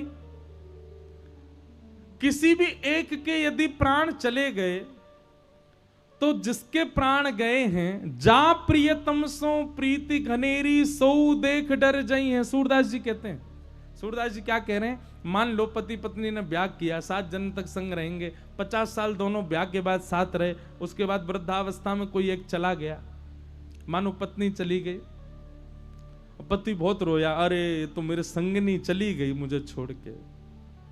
पति का रुदन देख करके पत्नी के मन में आया, मेरा पति बहुत याद कर रहा है, हे यमराज जी मुझको वापस भेज दो। तो यमराज जी कह रहे हैं मैं तुझे वापस भेजूंगा नहीं, पर हाँ इतना तू कह रही है तो चल थोड़ी देर के लिए तुझको भेज देता हूं, अगर तेरा पति तुझे स्वीकार कर ले तो फिर हम आगे सोचेंगे, नहीं तो वापस आ जाना। और मेरा पति स्वीकार करेगा, 7 जन्म संग रहने के लिए बोला उसने। तो यमराज जी ने मृत्यु के बाद पत्नी को 1 मिनट के लिए, 1-1.5 मिनट के लिए भेज दिया, जाओ। अर्धरात्रि का समय, पति सो रहा था, रोज रोता है मेरी पत्नी कहां चली गई। तभी रात्रि में प्यास लगी, आंख खुली, जैसे ही आंख खुली तो ऊपर पंखा के ऊपर पत्नी बैठी थी और ऊपर से निहार रही है, मैं आ गई, तुम बहुत रो रहे थे, मुझे स्वीकार कर लो। पति तुरंत देखते, भूत पिशाच निकट नहीं आवे, महावीर जब नाम सुनावे, ना से रोग हरे सब पीरा, जपत निरंतर। हे पंडित जी महाराज हमारे घर पे पाठ करो, क्यों भूतनी बन के घूम रही है। जा प्रियतम सो प्रीति घनेरी, जिस प्रियतम से आप बहुत प्रीति करते हो, कब तक अच्छा लगता है वो, जब तक जीवित अवस्था में। मृत्यु हो जाने पर उसका शव देखकर भी डर लगता है, कहीं उठ के नहीं बैठ जाए। कई बार सुनने में आता है, हो चुकी है एक आध घटना, कि शव जो है वो यात्रा चल रही थी और यात्रा जैसे ले जा रहे थे उसको, तो अचानक से उसमें प्राण आ गए और जैसे प्राण आकर के वो बैठा, किसी ने ये भी विचार नहीं किया कि आराम से नीचे धरे, मई अर्थी फेंक के भाग गए। क्यों? इतने भयभीत, हम मानवों से ही भयभीत हैं, उसी मानव से भयभीत हैं जिसके साथ 40 साल निकाल दिए। काय बात का प्रेम है आपका? अन्यथा मत लीजिएगा बात को, डरना भी नहीं। कोई परिवार का ऐसा सदस्य जो अभी नहीं है, बाहर निकल के जाओ, अंधेरे में दिख जाए तो रुकोगे, भाग जाओगे आप? क्यों? प्रीति थी तो उसके हर रूप से प्रेम करो ना, चाहे वो भूत के रूप में क्यों ना हो। नहीं हो सकता। हम लोग भी बड़े स्वार्थी हैं, तू जीवित है, तू इंसान है, तू चल फिर रहा है तो तुझसे प्रेम है, नहीं तो तुझसे प्रेम नहीं। ये प्रेम कैसा? प्रेम तो हर स्थिति में समान रहता है, हर अवस्था में एक जैसा रहता है। और ऐसा प्रेम केवल एक से ही हो सकता है, ठाकुर जी से। ठाकुर जी आपको हर स्थिति में, चलते फिरते जाओ और अंधेरे में ठाकुर जी दिख जाएं, भयभीत हो गए, आनंद आ जाएगा। रात में कभी सो के उठो तो आपको अपने कक्ष में चंदन की सुगंधी आ रही हो, त्रिभंग लली श्याम सुंदर खड़े हों, भयभीत हो गए? नहीं हो सकते। जिसकी हर अवस्था आपके प्रेम को वर्धमान करती है, प्रेम उस स्थिति आपको प्रेम का, अभी जिससे आप प्रेम करते हो वही कुछ गलत कर दे, वही कुछ ऐसा कर दे जो संसार स्वीकार ना कर रहा हो, तो आप भी स्वीकार कर दोगे उसको। पर ठाकुर जी नहीं, ठाकुर जी सदा प्रिय रहते हैं। तो कल्याण का मार्ग क्या है? यह बोध हो जाना कि संसार में हर वस्तु जब तक जीवित है तब तक उपयोग में लेनी है, इसके प्रति आसक्त नहीं रहना है। यह बोध हो जाना ही हमारा कल्याण है, इसी से ही कल्याण हो जाना है। लेकिन ये कल्याण का मार्ग हृदय में स्थापित कैसे होगा? ये प्रश्न सौनकादि ऋषियों ने सूत जी से किया। तब सूत जी उत्तर देते हुए कहते हैं, श्रीमद् भागवतम शास्त्रम कलौ कीरेण भाषितम। श्रीमद् भागवत शास्त्र में ये बल है कि उनका अनुष्ठान श्रवण करने वाला, कथा श्रवण करने वाला व्यक्ति वो इतना विवेकी हो जाएगा, उसको ये बात का अंदाजा और अनुभव हो जाएगा कि क्या उचित है क्या अनुचित है। तब सौनकादि ऋषियों ने प्रश्न किया, बोले भागवत की कथा किसने किसको सुनाई, इनका प्रारंभ कैसे हुआ, कृपा करके इनके बारे में थोड़ा इनका महात्म्य बताओ। तब सूत जी महाराज ने महात्म्य बताते हुए कहा, एक बार की बात है, नारद जी महाराज बद्रीनाथ गए और बद्रीनाथ में जाकर के उन्होंने सनत कुमारों को पृथ्वी पर हो रहे दुष्कर्म के बारे में बताया। बहुत ध्यान से सुनना। और नारद जी महाराज बोले, मैंने सब जगह पाप देखा लेकिन वृंदावन जाकर के मैंने आश्चर्य देखा। क्या? कि एक युवती बैठी है यमुना जी के तट पर, एक परम युवती, परम सुंदर युवा अवस्था की कन्या, और उसकी गोद में दो वृद्ध लेटे हैं, सफेद दाढ़ी वाले बूढ़े बूढ़े व्यक्ति, और दोनों के सिर को सहलाती हुई वो जोर जोर से रो रही है। ये आश्चर्यचकित दृश्य देख करके मैंने पूछा, देवी तुम कौन हो और तुम रो क्यों रही हो, तुम्हारी गोद में ये दो वृद्ध कौन है?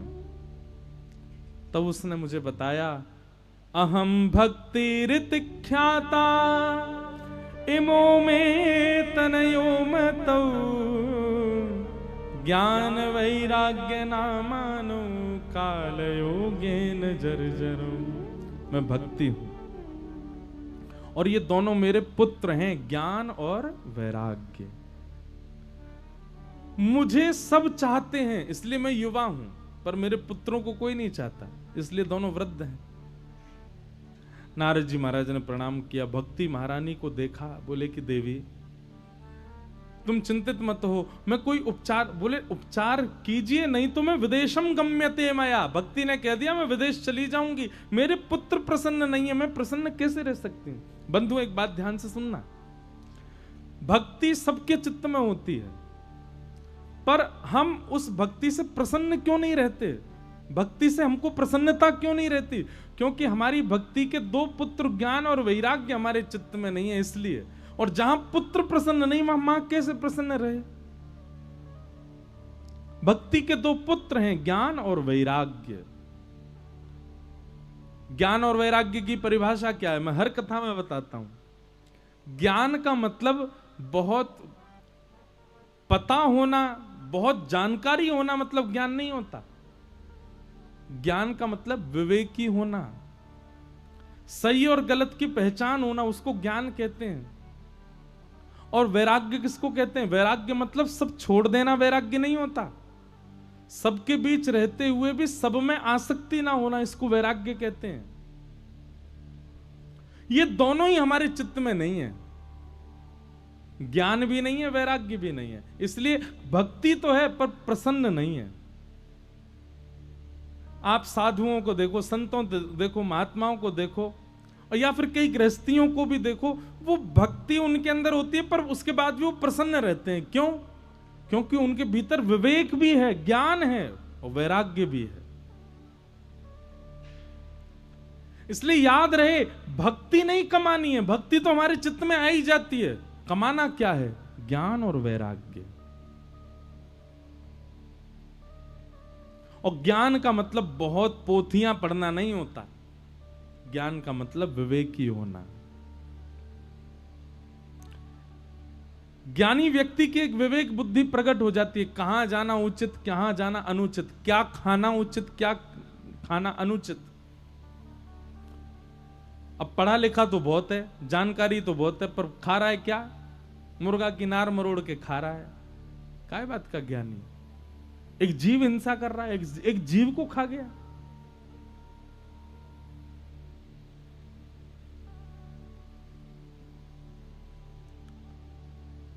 श्रेष्ठ व्यक्ति है पर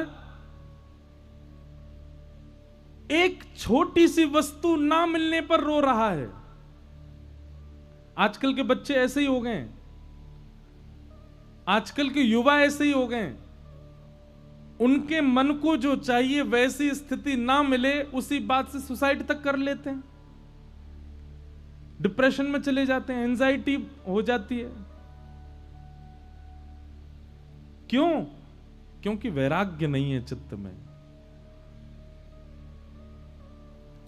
वैराग्य यदि चित्त में आ जाएगा, आप कभी आत्महत्या जैसी स्थिति में नहीं जा सकते। ये अज्ञानता है, ये वैराग्यता की कमी है, ये विवेक की कमी है। तभी बच्चे इस प्रकार डिप्रेशन के, एंजाइटी, दवाइयां खा रहे हैं। हमसे सबसे ज्यादा युवा बालक ही मिलते हैं, उनकी स्थिति देखो कैसी रहती है, हताश, उदास, परेशान, नशे पत्ते में पड़े हुए हैं।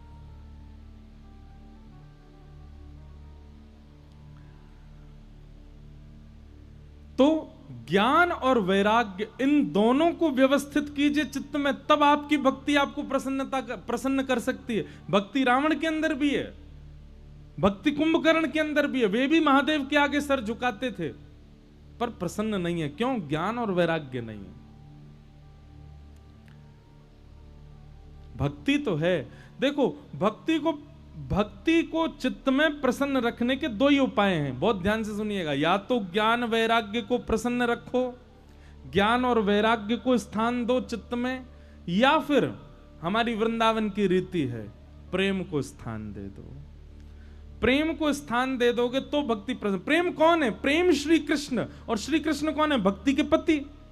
भक्ति दो ही कारण से प्रसन्न रहेगी, या तो उसके बच्चों को रखो या फिर उसके पति को रखो। या तो ज्ञान वैराग्य को चित्त में ले आओ या फिर प्रेम को चित्त में ले आओ। इन तीनों में से कोई भी यदि आपके चित्त में नहीं है तो आपकी भक्ति आपको प्रसन्न नहीं रख पाएगी।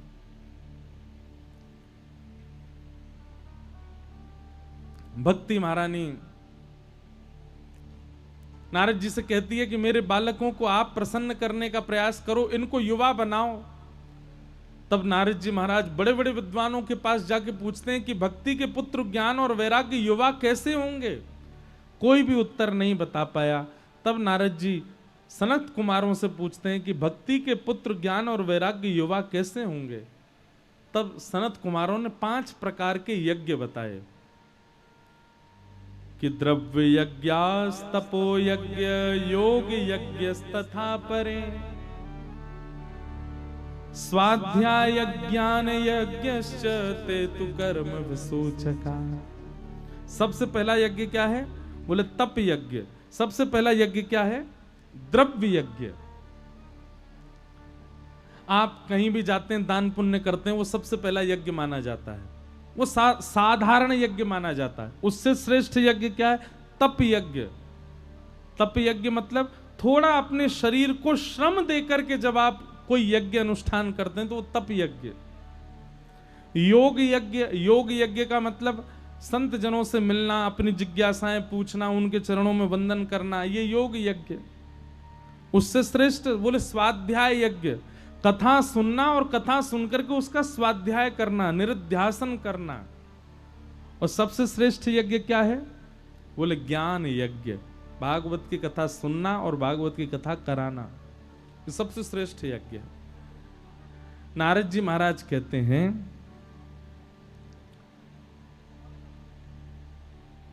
सूत जी कहते हैं, सनत कुमार कहते हैं कि सबसे बड़ा यज्ञ है भागवत की कथा। हे नारद जी, यदि भक्ति के पुत्र ज्ञान और वैराग्य को आपको पुष्ट करना है तो भागवत की कथा कराओ।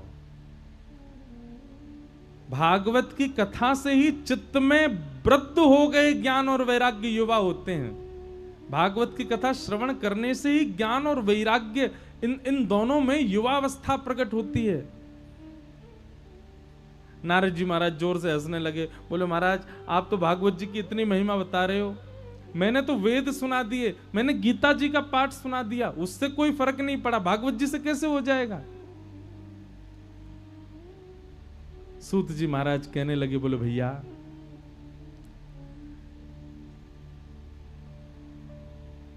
वेद वृक्ष हैं और भागवत जी फल है।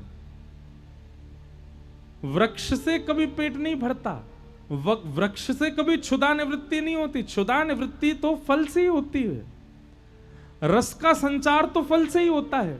भूख तो फल ही मिटाता है, वृक्ष थोड़ी मिटाएगा। आपको भूख लगे, जाओ आम का पेड़ खा लो। क्यों?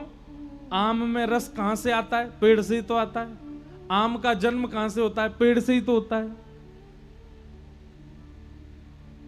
आम में सारे गुण वृक्ष से आए हैं, लेकिन फिर भी वृक्ष नहीं खाया जाता। वही बात यहां पर समझाते हुए कहते हैं, बोले वेदों से भागवत प्रकट हुई है। वेद वृक्ष हैं, जो काम भागवत जी कर देंगी, क्योंकि भागवत फल है, वो वृक्ष नहीं कर पाएगा। इसलिए भूख लगने पर आपको वृक्ष के पास तो जाना होता है, पर वृक्ष से मांगना तो फल ही पड़ता है ना। भागवत वेदों का फल है भागवत, इसलिए भागवत जी कराओ। भागवत कराते ही ज्ञान और वैराग्य दोनों पुष्ट हो जाएंगे।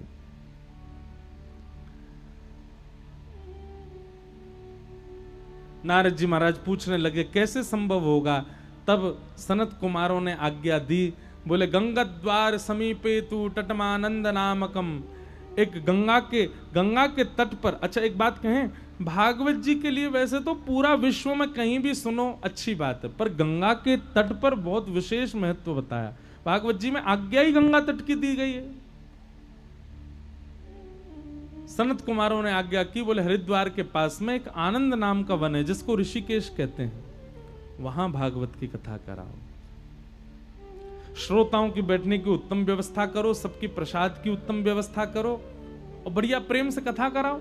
नारद जी महाराज बोले व्यवस्था तो हो गई, स्थान भी मिल गया, कथा सुनाएगा कौन? वक्ता कौन है? सनत कुमार बोले अब वक्ता तुम ढूंढो। तो नारद जी बोले अब आप ही कथा सुना दो। जब आपने पूरी व्यवस्था बताई तो कथा भी आप ही सुनाओ।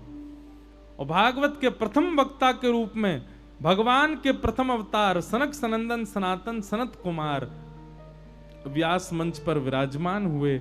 हजारों ऋषि, हजारों देवता देवी गंधर्व सब आए कथा सुनने के लिए।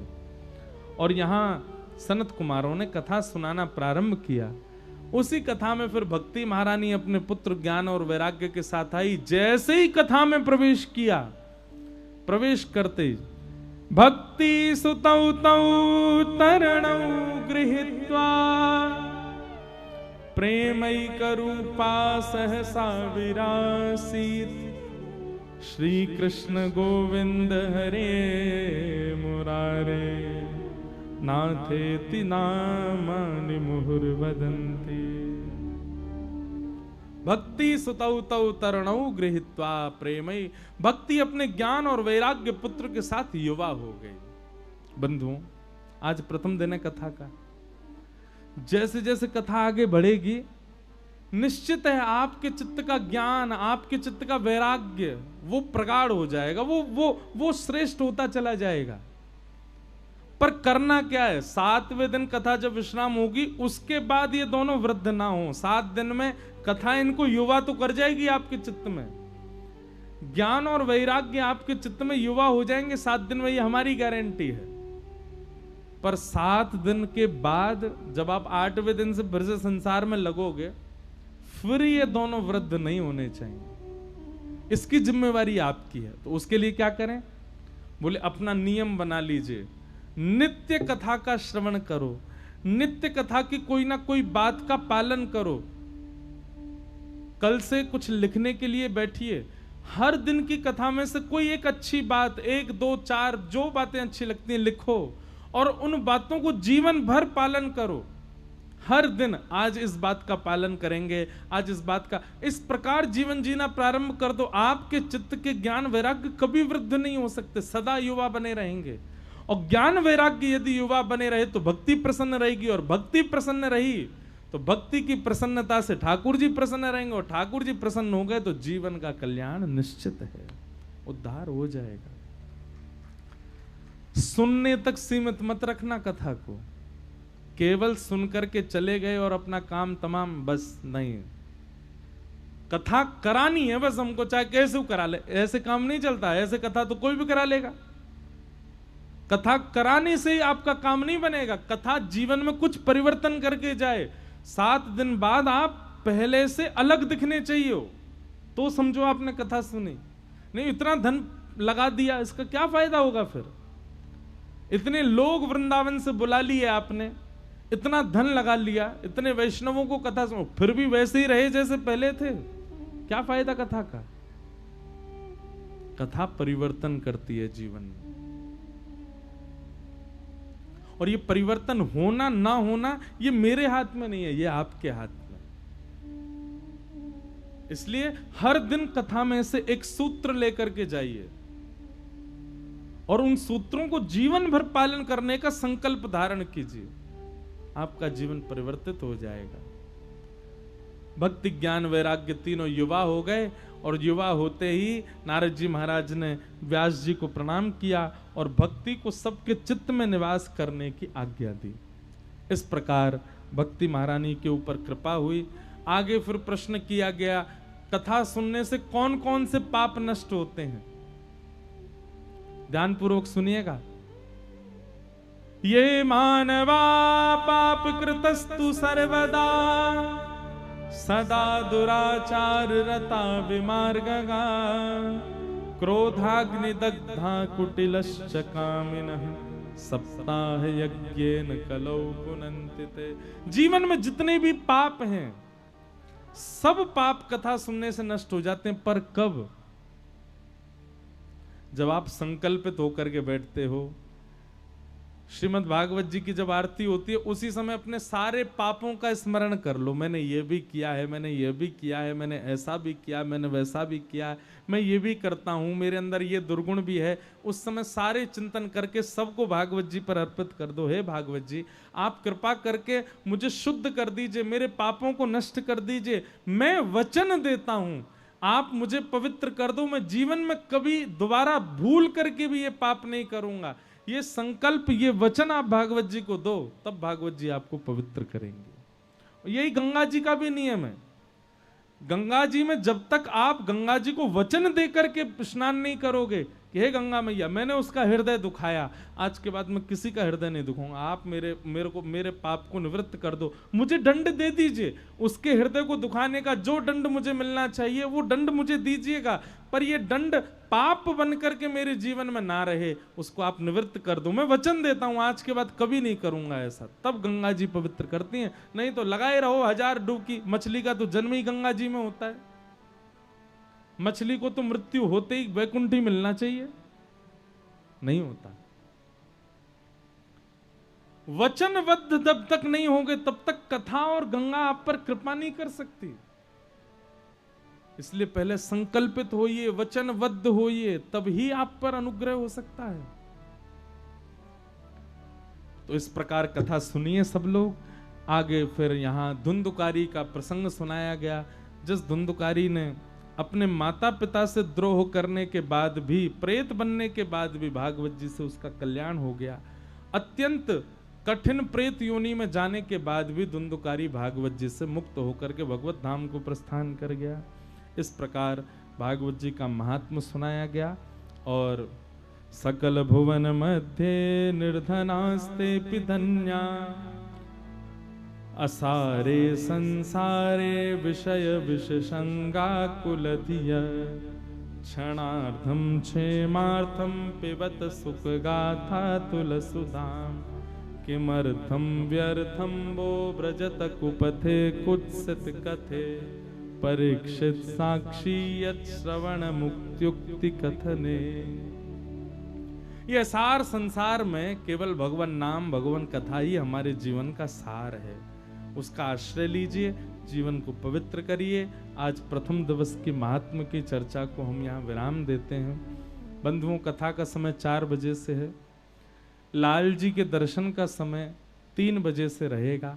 आप लोग 3 बजे लाल जी को प्रणाम करो, 4 बजे कथा श्रवण करो। और हम कल तो नहीं मिल पाएंगे, परसों से हम मिलेंगे। आज भी नहीं मिल पाएंगे, कल भी नहीं मिल पाएंगे, परसों से मिलेंगे आप सबसे। परसों कथा के बाद का ही समय रखेंगे, 5 मिनट बस, थोड़ा हम निवृत्त होकर फिर सबसे मिल लिया करेंगे। इस प्रकार आप समय रखो। दूसरा, कई लोगों को स्थान समझ में नहीं आ पा रहा है, तो आप सब लोग अपनी अपनी क्षमता से जिसको बता सको, ला सको, यहाँ लाइए, कथा में विराजमान करिए। सबको बहुत बहुत जय श्री कृष्ण। जय सिया राम, जय श्री राम। जय श्रीमन नारायण। जय श्री बड़े भाव से कीर्तन गाते हुए आज की कथा को विश्राम दो। हे भजो गोविंद दामो गिरधारी, भजो मुकुंद माधव मुरारी, भजो मुकुंद माधव गिरधारी, भजो मुकुंद माधव गिरधारी। हे भजो मुकुंद माधव गिरधारी, भजो मुकुंद माधव गिरधारी। गिरधारी बनवारी, गिरधारी बनवारी, गिरधारी बनवारी, गिरधारी बनवारी। हे गिरधारी प्यारो बनवारी, गिरधारी प्यारो बनवारी। हे भजो हाँ भजो ओ भजो मुकुंद माधव मुरारी, भजो मुकुंद माधव गिरधारी। हे भजो मुकुंद माधव मुरारी, भजो मुकुंद माधव मुरारी। हे भजो माधव केशव गिरधारी, भजो माधव केशव गिरधारी। हे भजो मुकुंद माधव मुरारी, भजो मुकुंद माधव मुरारी। हे वृंदावन चंद भजो राधे गोविंदा, वृंदावन चंद्र भजो राधे गोविंदा। राधा रमण लाल भजो राधे गोविंदा, राधा रमण लाल भजो राधे गोविंदा। हे राधा दामोदर लाल भजो राधे गोविंदा, राधा दामोदर लाल भजो राधे गोविंदा। श्री राधा वल्लभ लाल भजो राधे गोविंदा, राधा वल्लभ लाल भजो राधे गोविंदा। हे राधे राधे राधे राधे राधे गोविंदा, राधे राधे राधे राधे राधे गोविंदा। भजो राधे राधे राधे राधे राधे गोविंदा, राधे राधे राधे राधे राधे गोविंदा। हे भजो राधे गोविंदा, राधे गोविंदा। हे भजो वृंदावन चंदा, भजो वृंदावन चंद्र। हे भजो राधे गोविंदा, राधे गोविंदा। भजो राधे गोविंदा, राधे गोविंदा। हे भजो राधे गोविंदा, राधे गोविंदा। हे भजो राधे गोविंदा, भजो राधे गोविंदा। हे भजो राधे राधे राधे राधे राधे गोविंदा, राधे राधे राधे राधे राधे गोविंदा। हम भजो राधे राधे राधे राधे राधे गोविंदा। राधे राधे राधे राधे जय जय श्री राम, जय जय श्री राम, जय जय श्री राम। सब लोग अपने अपने स्थान पर खड़े होकर के भागवत जी की मंगलमय आरती का गान करो। आरती अति पावन पुराण की, आरती अति पावन पुराण के। धर्म भक्ति विज्ञान खान की, धर्म भक्ति विज्ञान खान के।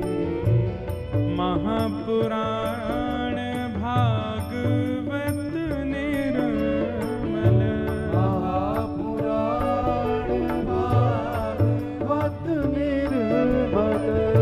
सुख मुख विगलित निगम कल्प फल, विगलित निगम कल्प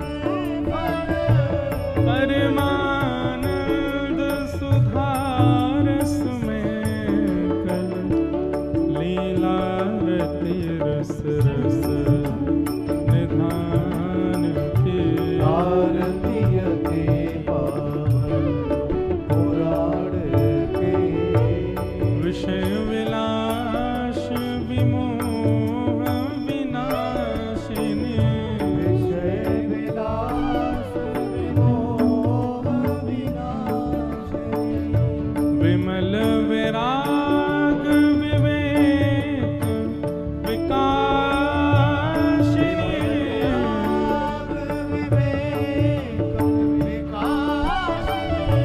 भगवत तत्व रहस्य प्रकाश परम ज्योति परमात्म ज्ञान की आरती अति पावन पुराण के परमहंस मुनि मन उल्लास परमहंस मुनि मन उल्लासिनी रस हृदय रस रास विलासिनी